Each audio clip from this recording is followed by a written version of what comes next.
हरे कृष्णा, राधे राधे दोस्तों। आप सभी को माघ मास की हार्दिक शुभकामनाएं। तो आज की इस वीडियो में आप लोग सुनेंगे माघ मास महात्म्य का 13वां अध्याय। विकुंडल कहने लगा कि तुम्हारे वचनों से मेरा चित्त अति प्रसन्न हुआ है, क्योंकि सज्जनों के वचन सदैव गंगा जल के सदृश पापों का नाश करने वाले होते हैं। उपकार करना तथा मीठा बोलना सज्जनों का स्वभाव ही होता है। जैसे अमृत मंडल चंद्रमा को भी ठंडा कर देता है। अब कृपा करके यह भी बतलाइए कि किस प्रकार मेरे भाई का नरक से उद्धार हो सकता है।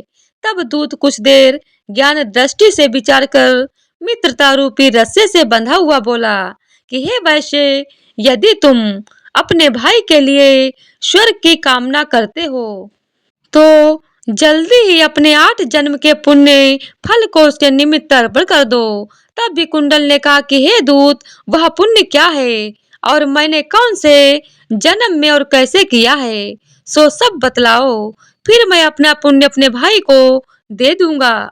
दूत कहने लगा कि हे वैश्य सुनो, मैं तुम्हारे पुण्य की सब कथा कहता हूँ। पूर्व समय में मधुबन में शाल्की नाम का ऋषि था। वह बड़ा तपेश्वरी ब्रह्मा के समान तेज वाला था। नवग्रह की तरह उसकी स्त्री रेवती के 9 पुत्र थे, जिनके नाम ध्रुव, शशि, बुध, तार, ज्योति मान थे। इन पांचों ने गृहस्थ आश्रम धारण किया था तथा निर्मोह, जितमाय, ध्यान निष्ठ और गुणात्मक ये चारों संन्यास ग्रहण कर वन में रहने लगे। ये शिखा सूत्र से रहित पत्थर और सोने को समान समझते थे। जो कोई अच्छा या बुरा उनको अन्न देता वही खा लेते, और कोई कैसा ही कपड़ा दे देता उसको ही पहन लेते। सदैव ब्रह्म के ही ध्यान में लगे रहते। इन चारों ने व्रतशीत, निद्रा और आहार सबको जीत लिया। बस चराचर को विष्णु रूप समझते हुए मौन धारण करके संसार में विचरते थे। ये चारों महात्मा तुम्हारे घर आए। जब तुमने मध्याह्न के समय भूखे प्यासे इनको आंगन में देखा तो तुमने गदगद कंठ से आंखों में आंसू भरकर इनको नमस्कार करके इनका बड़ा आदर सत्कार किया। इनके चरणों को धोकर बड़े प्रेम से तुम इनसे कहने लगे कि आज मेरे अहो भाग्य हैं, आज मेरा जन्म सफल हुआ। मुझ पर भगवान प्रसन्न हुए, मैं सनाथ हुआ। मेरे माता पिता, पत्नी, पुत्र, गौ आदि सभी धन हैं, जो आज मैंने हरि के सदृश आपके दर्शन किए। सो हे वैश्य, इस प्रकार तुमने श्रद्धा से उनका पूजन किया और चरण धोकर जल को मस्तक से लगाया। फिर विधि पूर्वक इनका पूजन करके तुमने इन सन्यासियों को भोजन कराया। इन सन्यासियों ने भोजन करके रात को तुम्हारे घर में विश्राम किया और ब्रह्मा के ध्यान में लीन हो गए। इन सन्यासियों के सत्कार से जो पुण्य तुमको मिला सो मैं भी कहने में असमर्थ हूँ, क्योंकि सब भूतों में प्राणी श्रेष्ठ है। प्राणियों में बुद्धि वाले, बुद्धि वाले में मनुष्य, मनुष्यों में ब्राह्मण, विद्वानों में पुण्यात्मा और पुण्यात्मों में ब्रह्मज्ञानी सर्वश्रेष्ठ हैं। ऐसी ही संगति से बड़े बड़े पाप नष्ट हो जाते हैं। यह पुण्य तुमने अपने पहले 8वें जन्म में किया था। सो यदि तुम अपने भाई को नरक से मुक्त कराना चाहते हो तो यह पुण्य दे दो। सो दूत के ऐसे वचन सुनकर उसने प्रसन्न चित्त से अपना पुण्य अपने भाई कुंडल को दे दिया और वह नरक से मुक्त हो गया और दोनों भाई देवताओं से पूजित किए गए। तब दूत अपने स्थान को चला गया।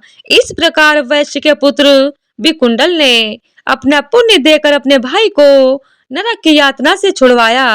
सो हे राजन, जो कोई इस इतिहास को पढ़ता या सुनता है वह 1000 गौदान का फल प्राप्त करता है। तो इसी तरह से माघ मास महात्म्य का 13वां अध्याय पूर्ण हुआ। अब आइए सुनते हैं सीता नितनेम की कथा।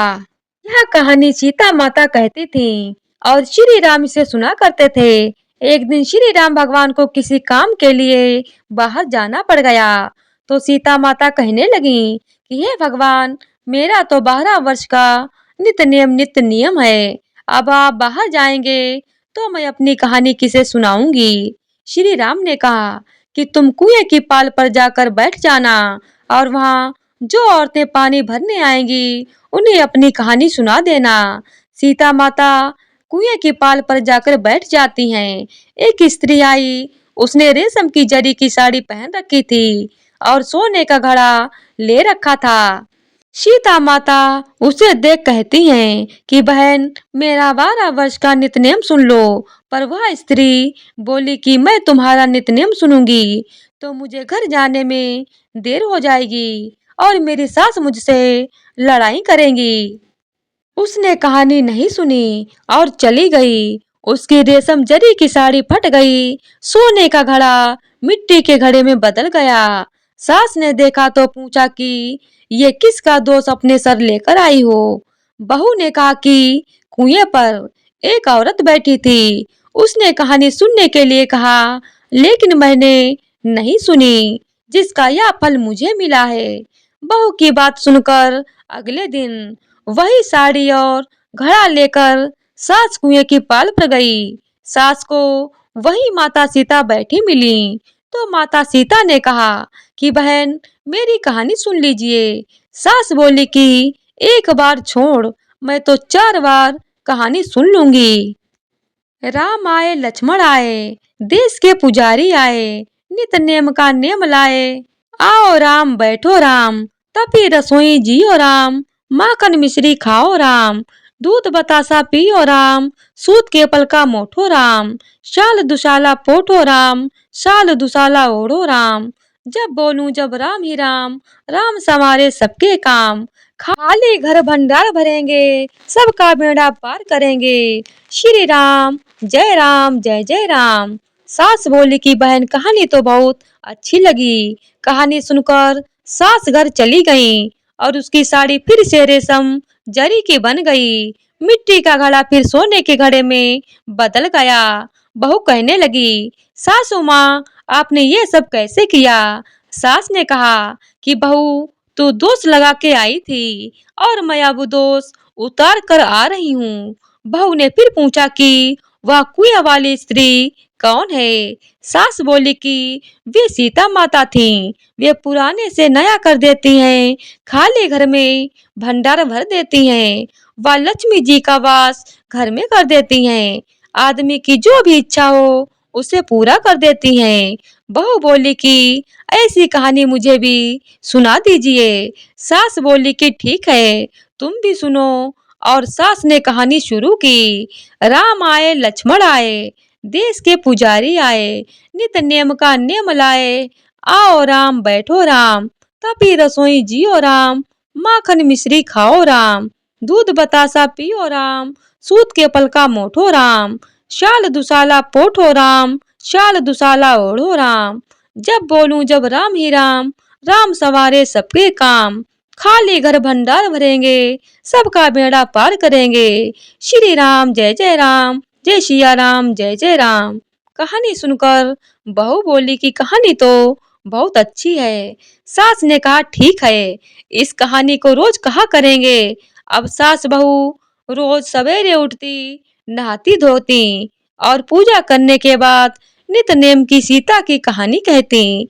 एक दिन उनके यहाँ एक पड़ोस की औरत आई और बोली कि बहन, जरा सी आँच देना। तो वह बोली कि आँच तो हमने अभी जलाई ही नहीं। पड़ोसन ने कहा कि तुम सुबह 4 बजे से उठकर क्या कर रही हो। फिर उन्होंने कहा कि सुबह उठकर हम पूजा करते हैं, फिर सीता माता की नित नेम की कहानी कहते हैं। पड़ोसन ने उनकी बात सुनकर फिर कहा कि सीता माता की कहानी कहने से तुम्हें क्या मिला। वो बोली कि इनकी कहानी कहने से घर में भंडार भर जाते हैं, सारे काम सिद्ध होते हैं, मन की इच्छा भी पूरी होती है। पड़ोसन कहती है कि बहन, ऐसी कहानी मुझे भी सुना दीजिए। वह बोली कि ठीक है, तुम भी यह कहानी सुन लो। राम आए लक्ष्मण आए, देश के पुजारी आए, नित नेम का नेम लाए, आओ राम बैठो राम। सारी कहानी सुनने के बाद पड़ोसन कहने लगी, बहन कहानी तो मुझे बहुत अच्छी लगी। अब वह पड़ोसन भी सीता नितनेम माता की कहानी कहने लगी। कहानी कहने से सीता माता ने पड़ोसन के भी भंडार भर दिए। अब तो पूरे मोहल्ले में नितनेम की कथा चल पड़ी। हर किसी की मनोकामना पूरी होने लगी। हे सीता माता, जैसे आपने उनके भंडार भरे, वैसे ही आप हमारे भी भंडार भरना, कहानी सुनने वाले के भी और कहानी कहने वाले के भी।